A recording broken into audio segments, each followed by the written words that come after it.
आपने चंद पूंजीपतियों का 16 लाख करोड़ रुपए माफ किया।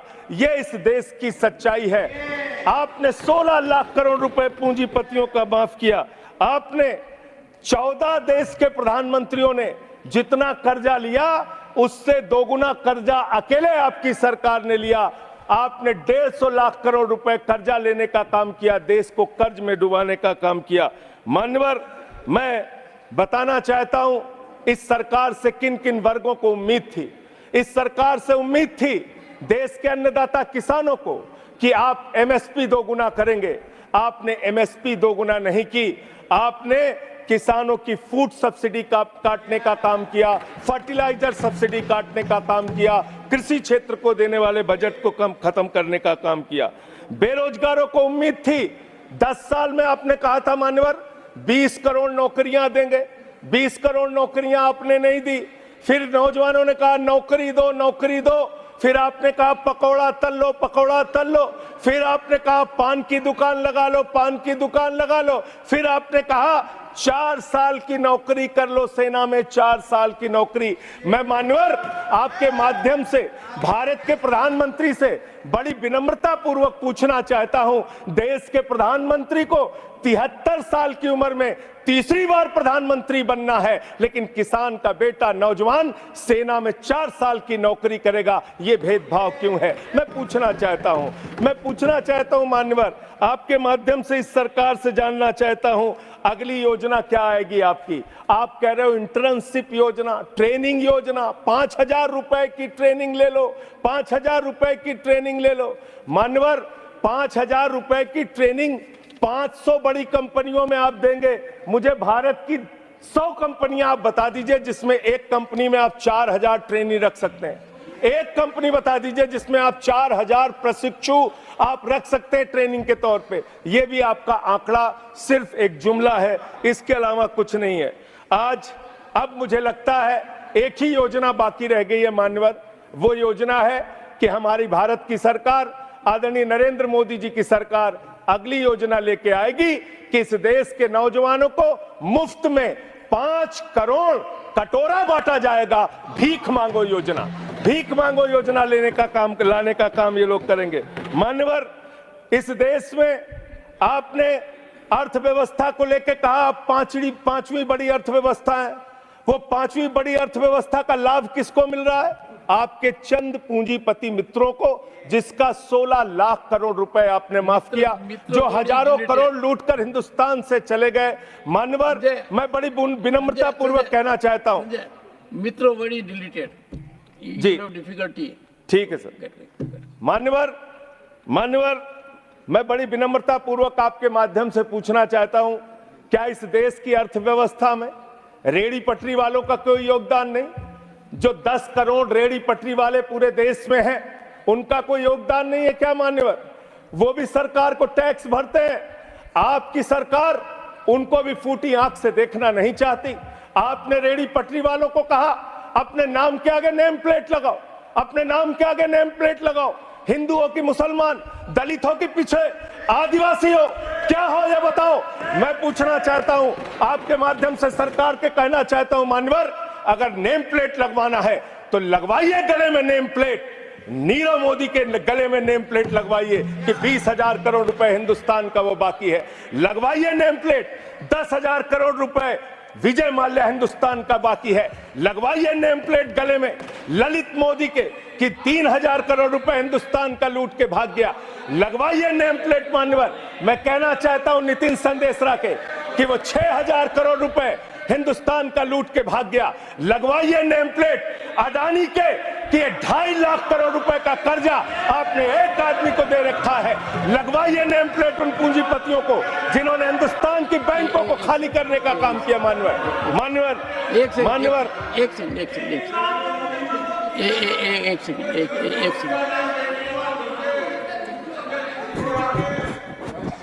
एक second. Honorable member, and you are a senior person. Sanjay ji, you are a senior person. धारा प्रवाह में आप काफी कुछ कह गए।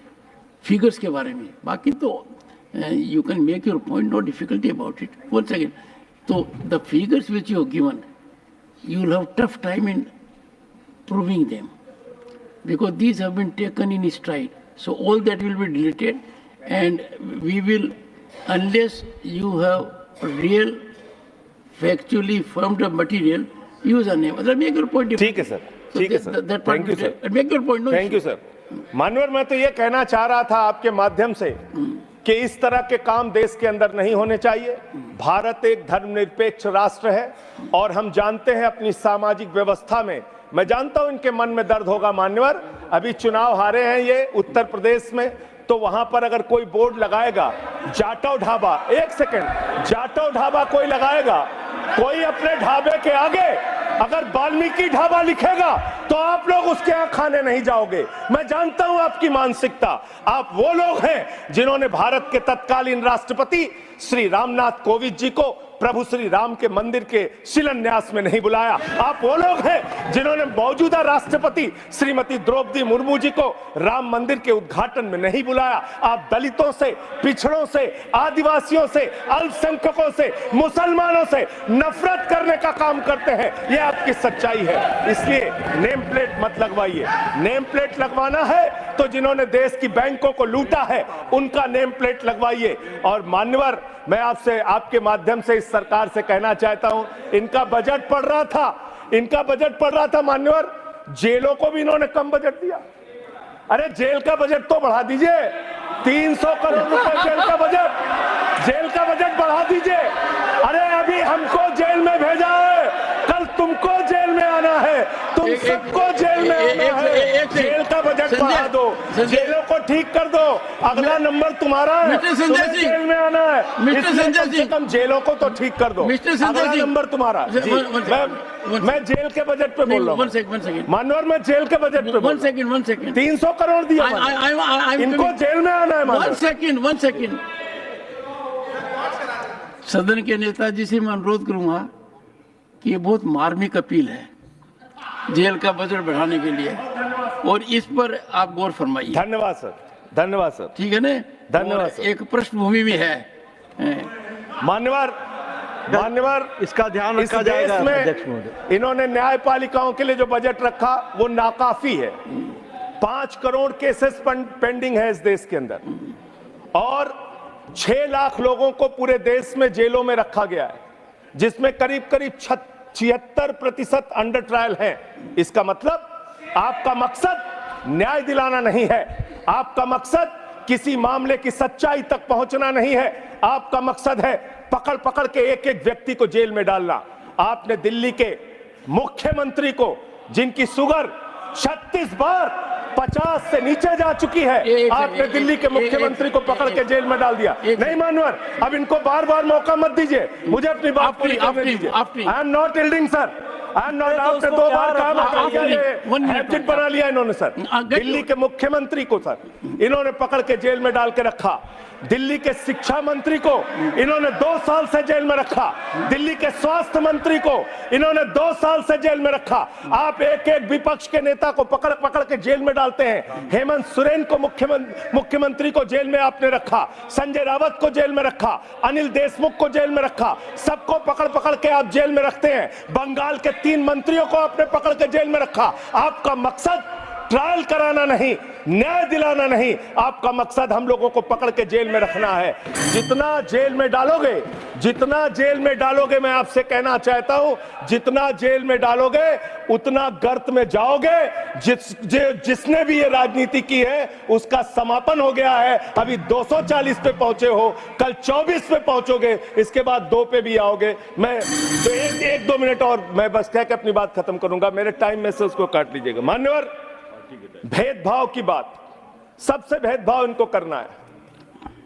मुसलमानों से भेदभाव, सिखों से भेदभाव, ईसाइयों से भेदभाव, दलितों से भेदभाव, पिछड़ों से भेदभाव, और अब राज्यों से भेदभाव, राज्यों से भी भेदभाव, महिलाओं से भेदभाव, राज्यों से भेदभाव। क्या भेदभाव किया सर इन्होंने? 2,32,000 करोड़ रुपए 2,32,000 करोड़ रुपए दिल्ली के लोगों ने सरकार के केंद्रीय खजाने में टैक्स के रूप में दिया, जीएसटी और इनकम टैक्स के रूप में। बदले में हमको कितना मिलता है? 0।